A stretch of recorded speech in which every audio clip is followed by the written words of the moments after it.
На Осака Стейшн тут есть целый магазин, продающий бенто в дорогу для тех, кто едет на Шинкансене. Ну, учитывая качество продуктов, цены вполне себе божеские. Вот это мне больше всех запало в душу. Прям много всего разного по чуть-чуть, как я люблю. В стиле кайсеки. Мы попали на море. Возможно, это единственный раз, когда мы его увидим. Потому что наш маршрут пляжей не предполагает.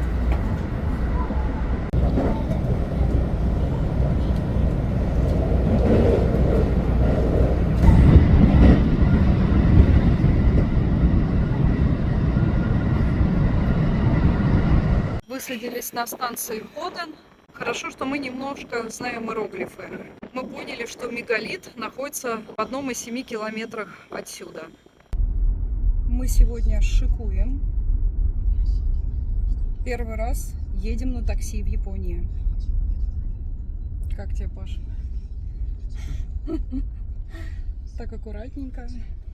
Здесь много всякой информации. Реклама. За рулем такой добрый дедушка. В основном почему-то именно пожилые люди работают водителями такси. Но самое милое это вот эти белые чехлы на сиденье. Прям ми-ми-ми. Оплачивать тут можно не только кэшем, но и картой, и проездным Суйка или Икока. Вот как можно тут платить. Наш UnionPay от Газпромбанка работает. Нам удалось снять деньги оттуда. Соответственно, и в такси тоже, по идее, должна она сработать. Такси у нас вышло на 1000 йен за 1,7 километров. Вот нас подвезли ко входу. По-английски надписи нет, но вот это оно. То, что нам нужно. И жаба на удачу. Мы приехали к мегалиту Ишино Ходен. Никто не знает достоверно, кем и когда он был построен, а главное, зачем. Но позже японцы решили: классное же место, смотрите, камень парит в воздухе. А давайте-ка сделаем здесь святилище.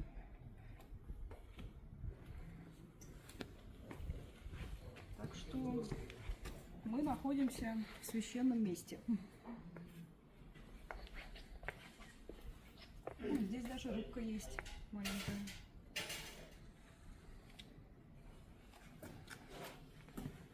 Осторожно.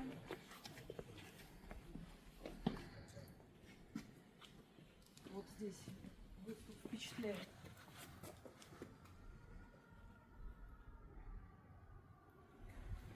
Тоже непонятно, зачем это было сделано. Может быть, чтобы прятаться в тени? Не знаю, но это впечатляет. Давайте обойдем по кругу.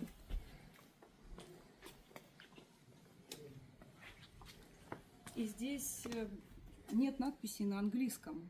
То есть нога белого гайдзина сюда, может быть, и никогда не ступала. Мы первые. Вот, смотри. Там жабы целующиеся. А вот тут как раз можно увидеть основание этого мегалита. И ведь кто-то это вытесывал. Кучу работы проделал. Там уже деревья начали расти.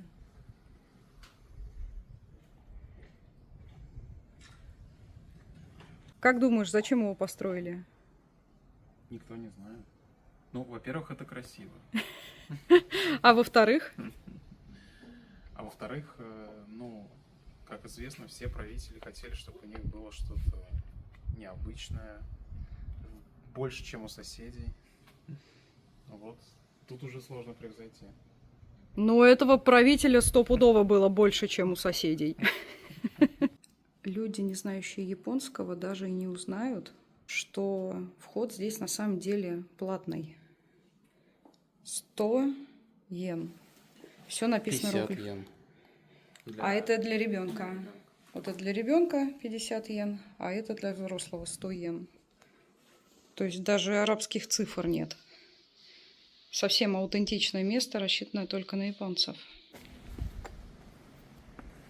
Сейчас пойдем смотреть на мегалит сверху.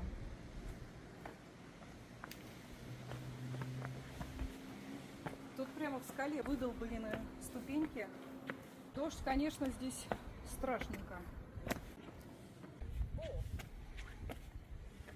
Ну как? Впечатляет. Очень впечатляет.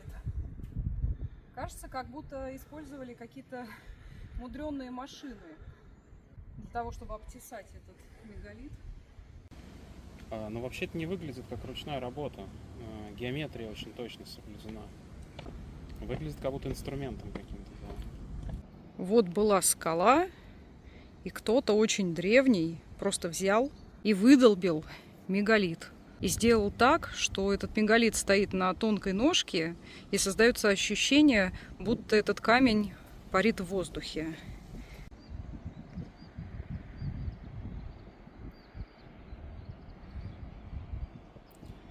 Какой маленький Паша и какой большой мегалит.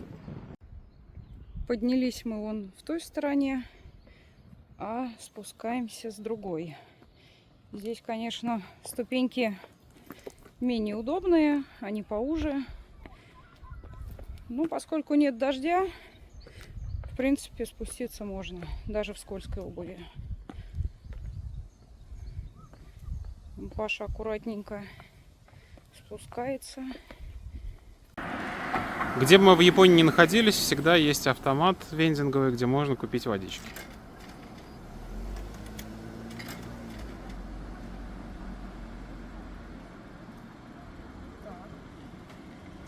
И как купить водички? Угу. Ага, Сдача выдалась. нет, он вернул. Вернул? 120 йен.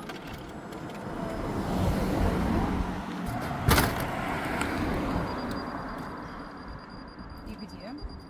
Где вода? Мгм.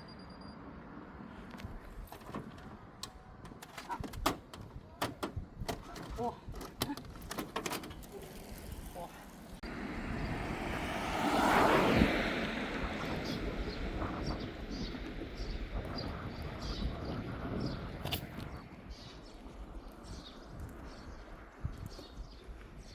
Еще один автомат.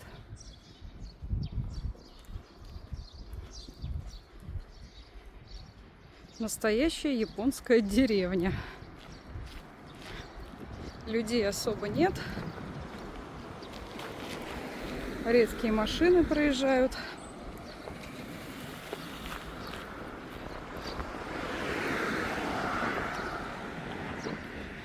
Напоминает все кадры из аниме.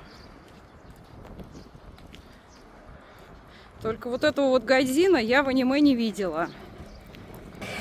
Наверное, ты злодей.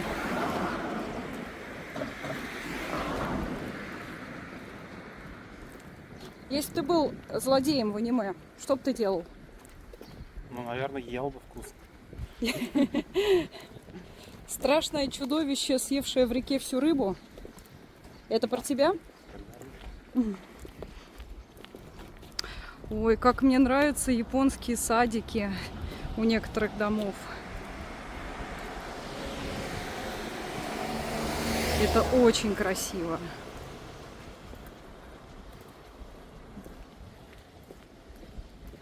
Ну, белье сушат.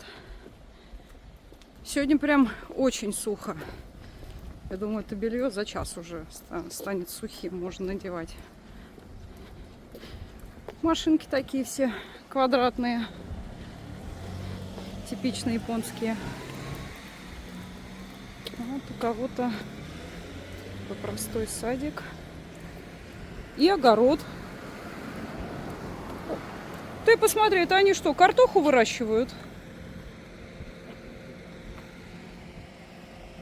И огурцы.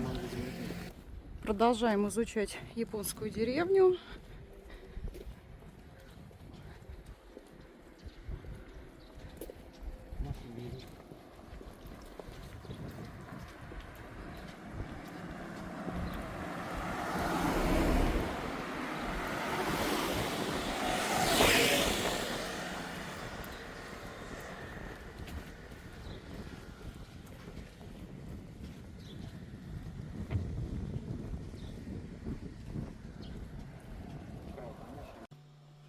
Это простой туалет на железнодорожной станции. Вот со всеми функциями обмыва, турбонадува, обдува и всем прочим, что может понадобиться вашей пятой точке. Круто! Субботний день. Мы уже во второй половине дня приехали к замку Химедзи. Школьники уже там прогулялись. Вон там вдалеке виден замок. Надеюсь, мы сегодня попадем внутрь. Смотри. Красиво. К 2 часам дня мы приехали в замок Химедзи. Очереди в кассы за билетами не было. Хорошая история приезжать примерно под закрытие. Последнюю группу запускают в 16 часов, а сам замок он закрывается в 17.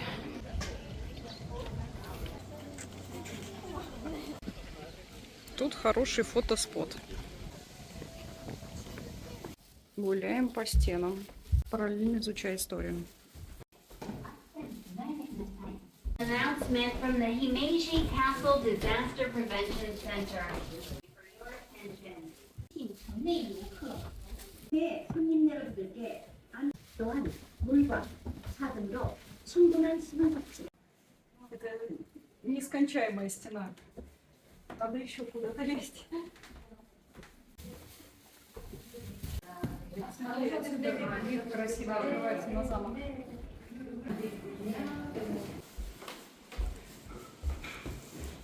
А тут прям комнаты.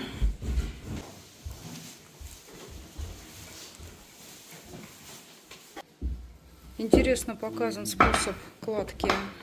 Вот можно вынуть деревянные камушки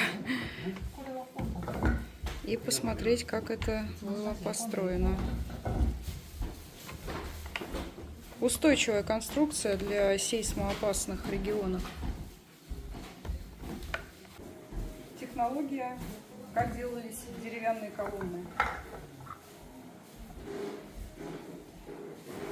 Как пазл. И при землетрясении они, конечно, гуляют, но не разрушаются. С ними вообще ничего не будет. Мы все еще гуляем по стенам замка Химедзи.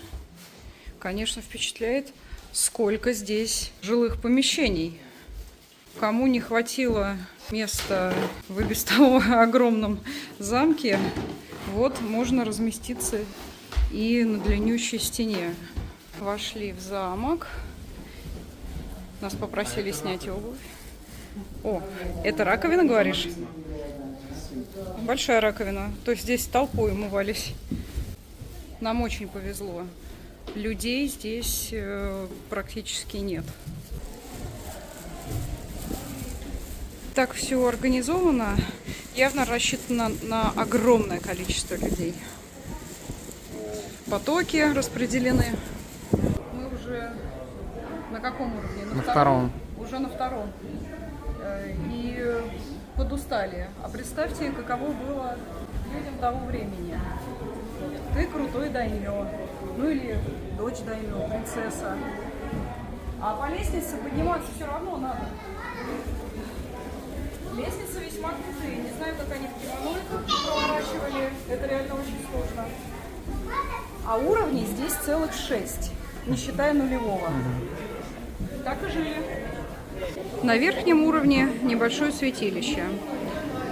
Ну и людей здесь уже больше, потому что само помещение, оно самое-самое маленькое.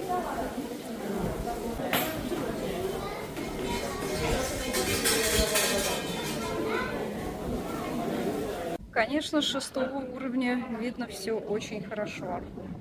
Вот та стена, где мы сначала с вами прошли.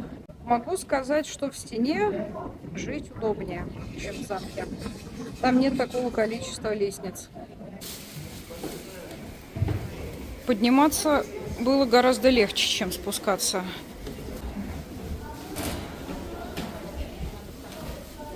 Маленькая комнатка, где прятались воины. Враг не пройдет. Мы в оружейной. Огнестрел. А это холодное оружие, копья. Вспоминается мем. Леночка, сделайте, пожалуйста, 10 копий. Но тут всего лишь 2. Потому что в замке нет Леночки. Еще одна оружейная. Здесь можно увидеть доспех. По нашим меркам размер у этого доспеха детский. Рыбы, которые украшают крышу замка Химедзи. 3 вида. Красивые. Сегодня мы просто боги тайм-менеджмента. Везде успели. И даже до закрытия попали в сад. А сад здесь непростой. Мы ожидали увидеть японский сад, но на самом деле сад выглядит как китайский. Очень напоминает сад скромного чиновника в Суджоу. Люди сидели на татами и любовались прекрасным садом. Сидим, любуемся.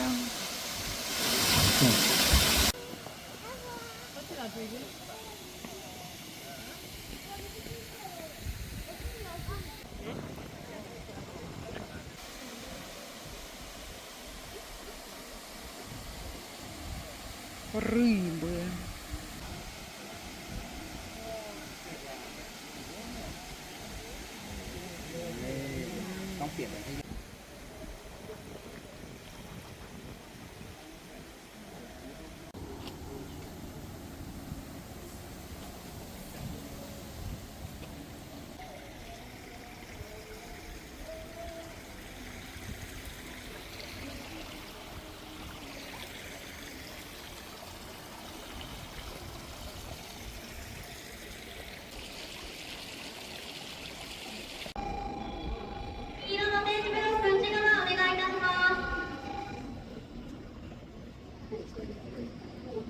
Приехал наш Шинкансен.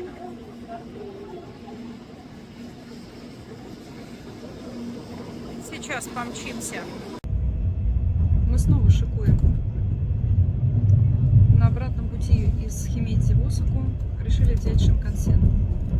Он где-то в 2,5 раза дороже, чем ехать на обычной электричке. И в 3 раза быстрее. И в 3 раза быстрее, да. Просто мы очень голодные, и нам надо скорее в Осаку сожрать суши или говядину Колби. Не знаю, ну, кто попадется, того и сожрем.